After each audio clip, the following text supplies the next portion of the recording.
سہارا ہے غلام غوث اعظم بے سہارا ہو نہیں سکتا۔ آج آپ اور ہم دوسرا سالانہ عرس کاظمی منانے جمع ہوئے ہیں۔ ان 2 سالوں میں کوئی ایسا دن نہ گزرا جو دن ہم نے ہمارے پیر و مرشد شہزادے غوث اعظم کو یاد نہ کیا، اور ان 2 سالوں میں کوئی ایسا دن بھی نہ گزرا جو دن ہمارے پیر کی نظر عنایت ہم پر نہ ہوئی۔ قرآن مجید میں آتا ہے فَاذْكُرُونِي أَذْكُرُكُمْ، اللہ فرماتا ہے کہ تم میرا ذکر کرو، میں تمہارا ذکر بلند کروں گا، میں تمہارا ذکر بلند فرماؤں گا۔ حدیث شریف میں آتا ہے کہ آقا علیہ الصلوۃ والسلام ارشاد فرماتے ہیں کہ جب کوئی بندہ اللہ کا ذکر تنہائی میں کرتا ہے تو اللہ اس کا ذکر فرشتوں کی محفلوں میں کرتا ہے، اور جب کوئی بندہ اللہ کا ذکر زمینوں کی محفلوں میں کرتا ہے تو اللہ اس کا ذکر تمام کائنات میں بلند فرماتا ہے، تمام کائنات میں بلند فرماتا ہے۔ اور شہزادے غوث اعظم کی آپ زندگی اٹھا کے دیکھ لیں، ہر وقت ذکر خدا میں نظر آتا ہے، ذکر مصطفیٰ میں نظر آتا ہے، اللہ کی مخلوق کی ہدایت کے لیے نظر آتا ہے، اہل سنت کی بقا کے لیے نظر آتا ہے، دین کی تبلیغ کے لیے نظر آتا ہے۔ آپ شہزادے غوث اعظم کی زندگی اٹھا کے دیکھ لیں، فَاذْكُرُونِي أَذْكُرُكُمْ کی تفسیر نظر آتی ہے، فَاذْكُرُونِي أَذْكُرُكُمْ کی تفسیر نظر آتی ہے۔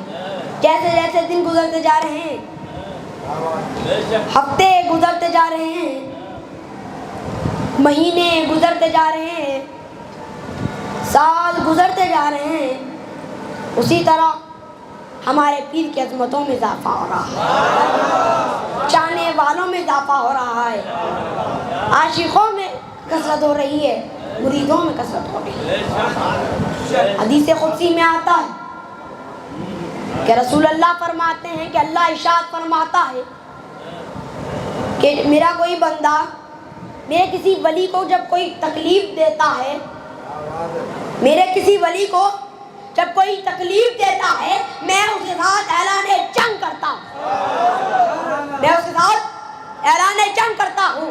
اللہ کا بڑا فضل ہے کہ اس نے ہمیں ولیوں کے غداروں میں نہیں بلکہ ولیوں کے وفاداروں میں پیدا فرمایا۔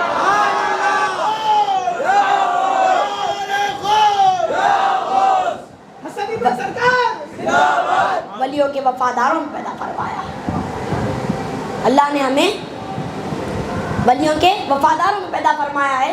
اسی حدیث میں آتا ہے کہ جب کوئی بندہ نوافل کی کثرت کرنے لگے، نوافل کی کثرت کرنے لگے تو اللہ فرماتا ہے کہ میں اس کے ہاتھ بن جاتا ہوں جسے وہ پکڑتا ہے، میں اس کی زبان بن جاتا ہوں جس سے وہ بولتا ہے، میں اس کی آنکھ بن جاتا ہوں جس سے وہ دیکھتا ہے، میں اس کے کان بن جاتا ہوں جس سے وہ سنتا ہے، اور میں اس کے پیر بن جاتا ہوں جس سے وہ چلتا ہے۔ اس سے مراد کیا ہے؟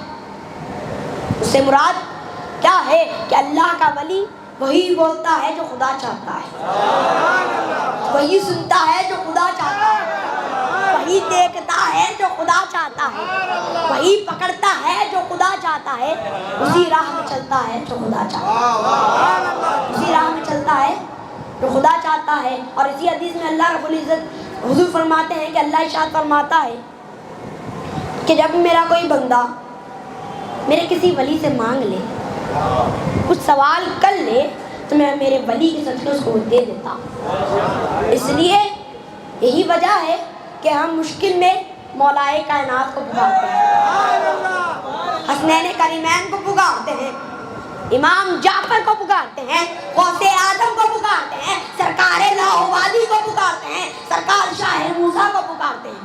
اور جب دل طرف جائے، دل جب طرف جاتا ہے تو ہمارے پیر شہزادے غوث اعظم کو پکارتے ہیں۔ خدا کی قسم ہے ہمارے الفاظ ختم ہونے سے پہلے ہمارے پیر کی مدد ہم تک پہنچ جائے۔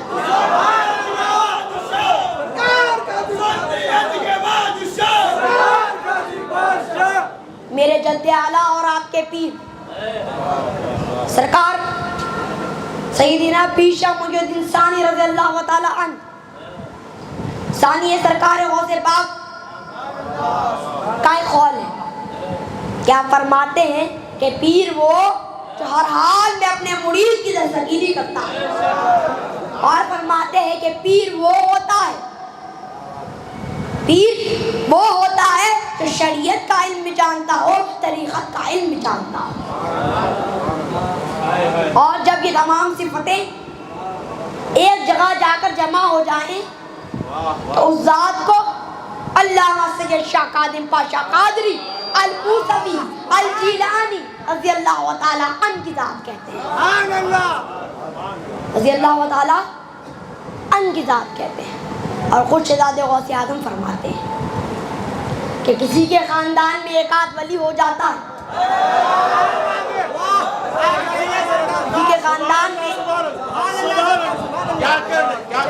کسی کے خاندان میں ایک آدھ ولی ہو جاتا ہے، لیکن اگر میں نظر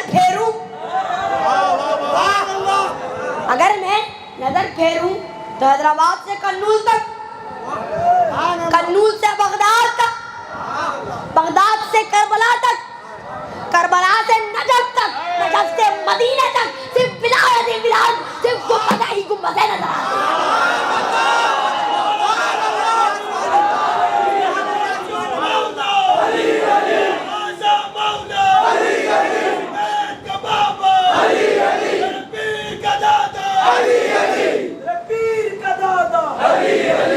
اور آپ فرماتے ہیں کہ ہمارا خاندان وہ خاندان ہے، ہمارا خاندان وہ خاندان ہے جہاں پہ ولایت خیرات میں بانٹی جاتی ہے۔ اے مریدین شہزاد غوث اعظم، تمہیں مبارک ہو، کیونکہ تمہارے پیر کا سلسلہ اچانک پیروں کا سلسلہ نہیں ہے۔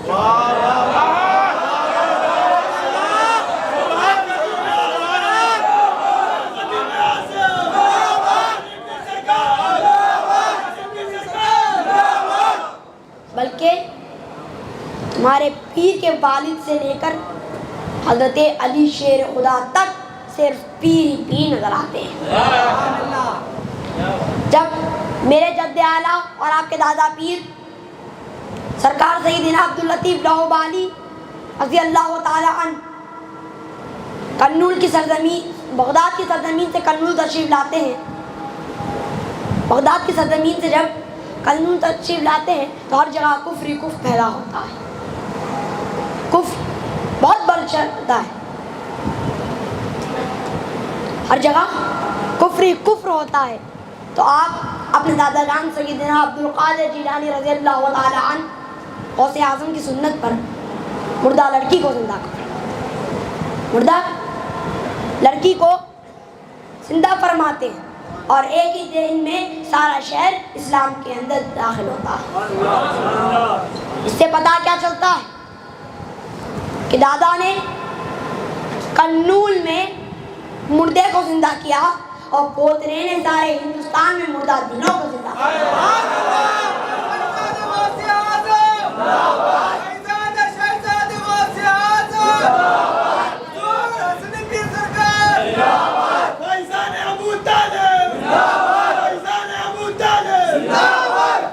مردہ دلوں کو زندہ کرتے ہیں۔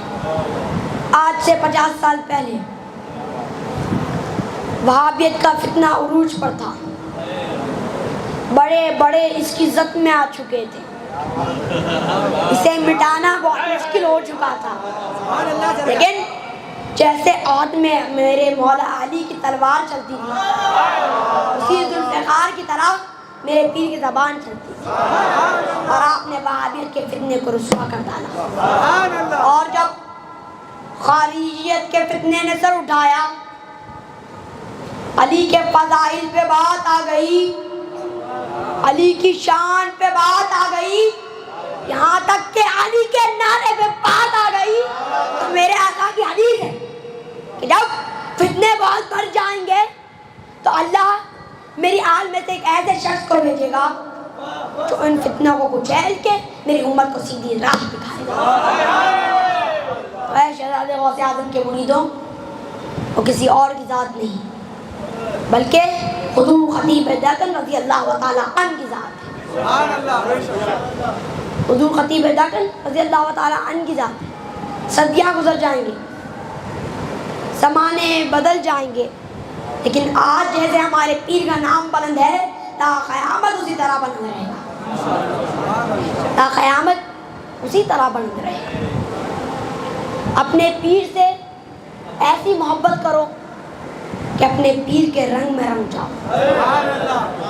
اپنے پیر سے ایسی محبت کرو جیسے خسرو نے نظام الدین اولیاء سے۔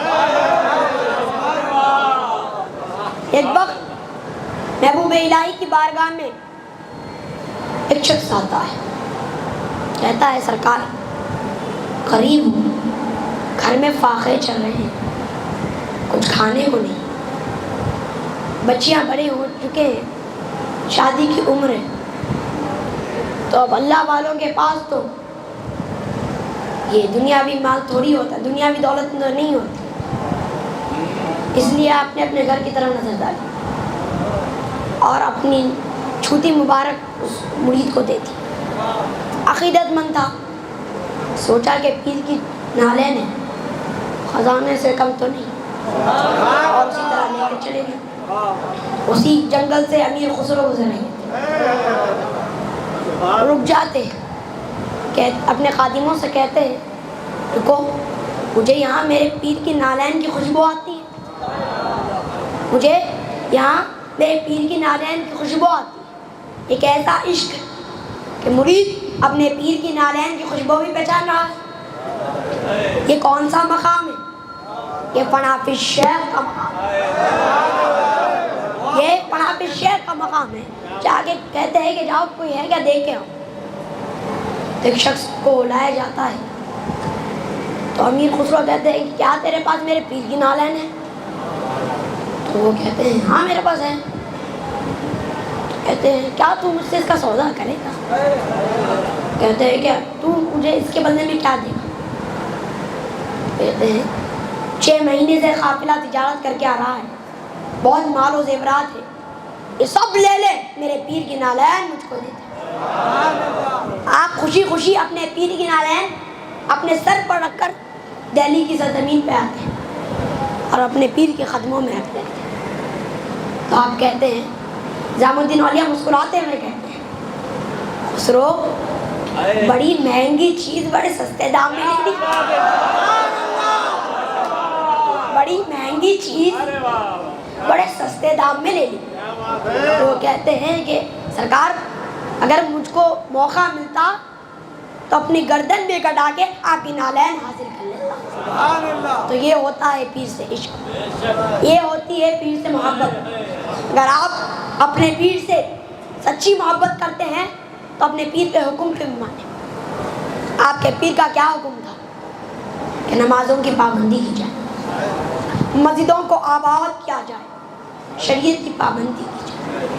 حکم تو حکم، جب آپ کسی کو مرید کرتے تھے تو آپ وعدہ لیتے تھے کہ نماز، روزہ، حج و زکوٰۃ ان تمام فرضوں کو وقت پہ لیا جائے، ان تمام فرضوں کو وقت پہ لیا جائے۔ تو آپ اپنے پیر کے حکم کو مانیں، نمازوں کی پابندی کریے، کسی بھوکے کو کھانا کھلائیے، مسجدوں کو آباد کیجیے۔ اب میں اپنی تقریر کو ختم کرتا ہوں۔ وآخر دعوانا الحمدللہ رب العالمین۔ السلام علیکم ورحمۃ اللہ